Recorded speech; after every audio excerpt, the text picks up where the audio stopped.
So in this video we're going to use the epsilon delta definition to show our limit as x approaches 2 of this function here. And we've got a cubic in the numerator and a linear function in our denominator. And obviously as x approaches 2 we end up with 0 in our denominator, which then we need to work out what our limit is. Okay, so how are we going to do that? Well, first of all, let's have a little play around with this equation and see if we can find out what happens to our numerator when x equals 2. So that's our key point in this whole question, is what happens around x equals 2. Now x cannot equal 2, otherwise this function will be undefined. So it's what happens around that is what we're all interested in. Okay, so I'm going to call my numerator g of x. So I'm going to let that equal x cubed plus 8x squared plus x minus 42. And they're going to find out what happens with that when x equals 2. So g of 2 is 2 cubed plus 8 times 2 squared plus 2 minus 42. Okay, so this is going to give me 8 for this bit.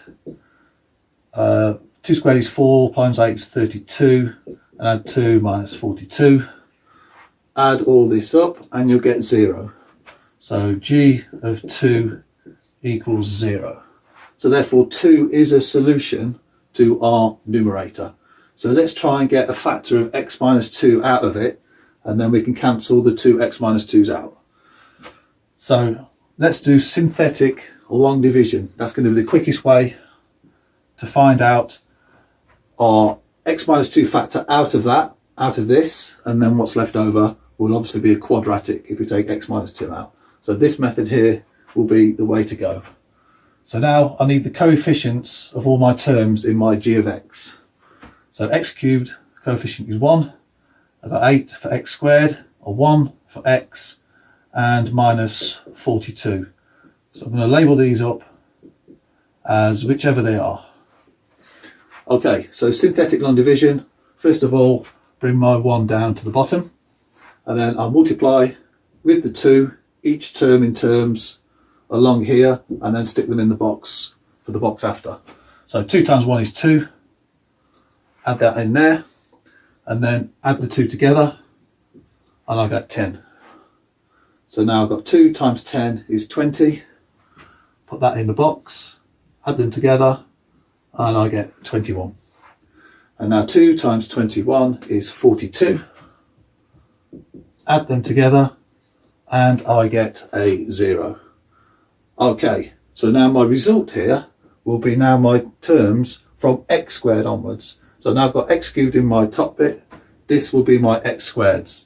So now I've got 1x squared plus 10x plus 21, and no fractions. So that's ideal for what we want here. So if I put that along with x minus 2, that becomes my g of x factored out. Okay, so now if I let f of x equal this whole term that we're trying to find the limit of, with my g of x in the numerator, so I've got f of x equals x minus 2 x squared plus 10x plus 21 divided by x minus 2. We'll see here now that these two will cancel out, and that's going to be really helpful now, because now my f of x is x squared plus 10x plus 21. So now I can just plug in 2 for this equation here and find out what f of 2 is. So let's just do this on our heads quick. 2 squared is 4, plus 10 times 2 is 20, 20 plus 4 is 24, add 21, that's 45. So f of 2 equals 45. Now with our 2 here we couldn't calculate it, but now we're cancelled out. That's a legitimate calculation for our f of 2. Okay, so now we can use this now for our epsilon delta definition. So I'm going to set my L, which is my limit, at x around 2 of 45. That's the bit that we're interested in. So f of x approaches 45 as x approaches 2. So I'm going to set 45 to my L, which is my limit. So 45 equals L. Okay, so now we're ready to start off our epsilon delta definition. So what I'm interested in here now is for every epsilon greater than 0, there exists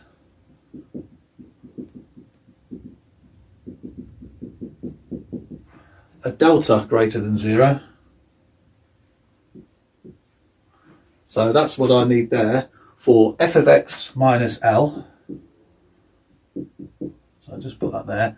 F of x minus L, so that's the absolute value, which is less than any value for epsilon for x minus 2, and that's going to be less than delta, and that is also going to be greater than 0.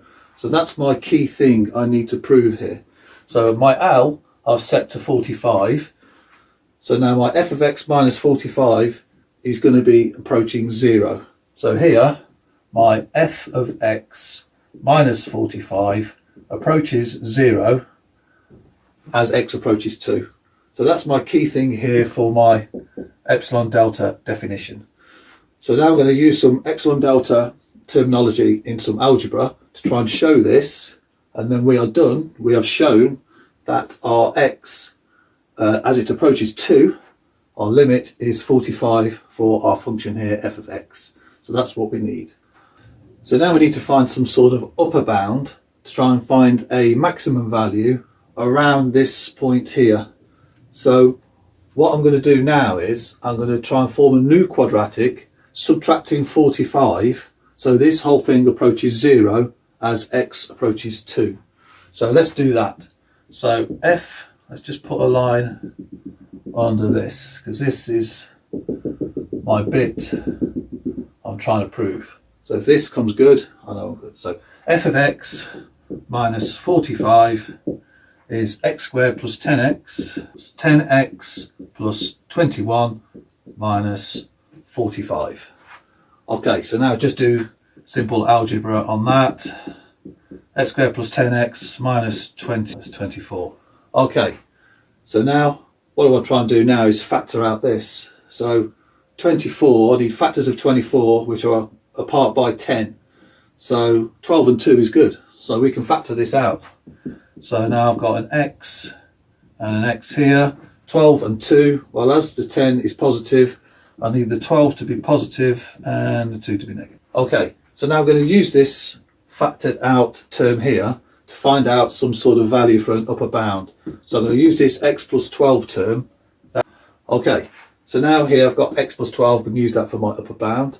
So now I'm interested in this part here now, so I want to find out what happens when x approaches 2. So what I'm going to do is now, I'm going to set the absolute value of x minus 2. And what I'm interested in is when this is less than some sort of value. So you can plug in any value here, but for this question I'm going to just use the value of 1. And I'm going to set it less than or equal to. So now what I want to do is find out some sort of range of x at this point. So if x minus 2 absolute value is less than or equal to 1, then my is in the set from, well, to get positive value 1, x can be positive 1, so 1 minus 2 is minus 1, and then 2 is good, and also 3 is good. Anything other than that, I'm going to get a value greater than 1. So it's in the values of 1 to 3. So therefore I'm going to set my upper bound value for my x to be x equals 3. So therefore my upper bound, I want to set that to m equals 3. That's my variable for my upper bound. So now what I want to do is, as I've got this x plus 12 here, I want to use the triangle inequality to give me some sort of value at x plus 12. So the triangle inequality, I'm just going to write this for short. I'm going to set that to x plus 12.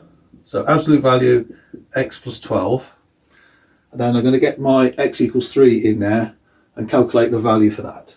So then that is going to be less than or equal to x plus 12, which is less than or equal to 3 plus 12, which equals 15. Okay, so 15 is now my value that I'm interested in. Okay, so now my f of x minus 45, this is going to be less than or equal to 15 times my absolute value of my x minus 2. So as x approaches 2, all these are going to be getting closer to 0, as we can see that. And then that is for my x minus 2 is less than or equal to 1. So that's what I'm interested in here for this. Okay, so now let's just clear this bit here off the board, and I'm going to finish off my definition for my epsilon delta to show our limit. Okay, so now with this information now we've got if absolute value of x minus 2 is less than delta, so that's what we're interested in here, x minus 2 less than delta. So, and that's for 0 is delta, which is less than or equal to 1. So that's what we've got here. So then what we've got is, that would be for f of x minus 45, which is our supposed limit, will then be less than 15 delta for all of our values of delta. So delta is between 0 and 1. So then all we need to do now is just finalize this in terms of epsilon. Okay, so now select a delta. So we select any delta, select any delta. So, and that's going to be in the minimum of 1. Well, if 15 delta is less than epsilon, so then we want epsilon over 15. So with that, then our f of x minus 45 is going to be less than or equal to 15 delta, which will be less than or equal to our epsilon, and that will be for all x minus 2. X minus 2 is less than our delta, and then that proves what we wanted here. So our x minus 2 is less than our delta. So this then ticks all the boxes and proves our statement. So this is now shown that that is the correct, and that's how we show that our limit of this, so our limit as x approaches 2 of f of x equals 45, and we are done.